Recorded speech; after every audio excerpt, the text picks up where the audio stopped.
He also claimed that personality is the result of three opposing forces: the id, the ego, and the superego. Id is a biological component that causes a variety of desires and urge. It is based on the pleasure principle and focuses on the fulfillment of basic necessities such as food and sex. Dito sa may id, ito yung mga bagay na kagustuhan natin, mga bagay na gusto natin. Gusto nating mangyari o gusto nating mapunan bilang tao. And sa ego naman, it serves as a bridge between the individual's wants and the real world, attempting to reduce tension until a suitable setting is found. Dito naman sa ego, parang siya yung nagja-judge kung ano nga ba yung susundin ng mind natin, or siya yung nagdesisyon kung ano nga ba yung gagawin natin.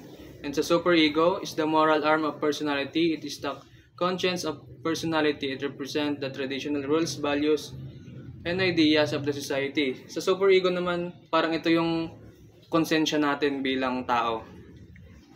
And parang ganyan nun siya.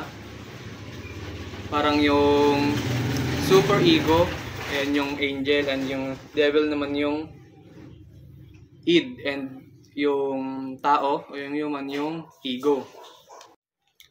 Para mas lalo yung maintindihan, meron tayo ditong senaryo.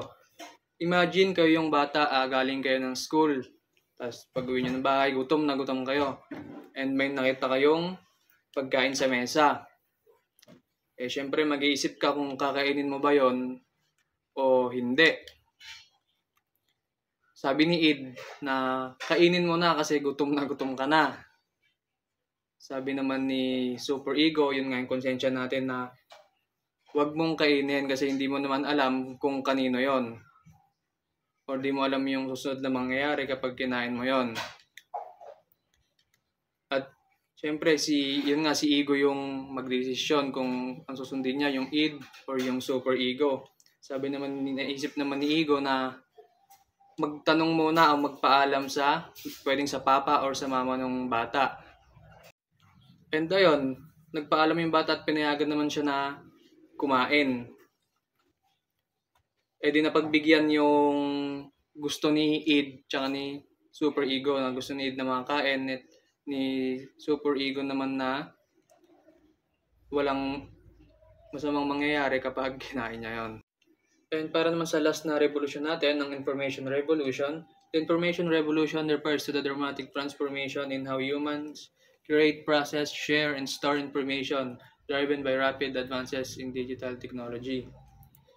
Ngayon, dito na nga sa modern era ay napakarami ng nagkalat na mga technologies, mga machine, computers, kung saan nakakatulong siya sa atin. Napakalaki ng nagiging tulong niya sa atin. Napapadali yung trabaho natin.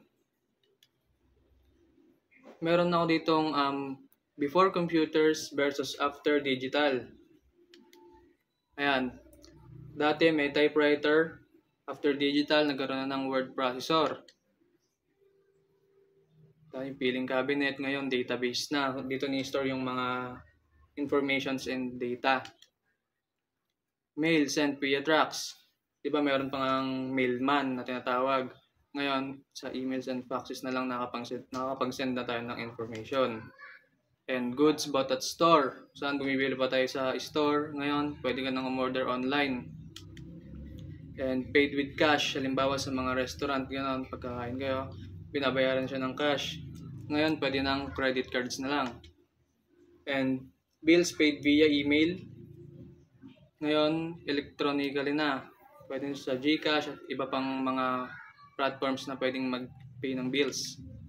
And last, ito meron dati phone booths. After digital, meron ng cellphones, di ba? Dito sa may phone booths, yung pupunta dito, maghuhulog ka ng barya para makapag-usap sa kung kanino or mga ano ng information. Ngayon sa cellphones, napakadali na lang. Pindot-pindot ka na lang. As a consequence of this revolution, there are shifts or changes in economy, employment, education, and politics. Kung may advantage, mayroon ding disadvantage, di ba? In economic shift, there is the creative destruction and the bloom of knowledge industries.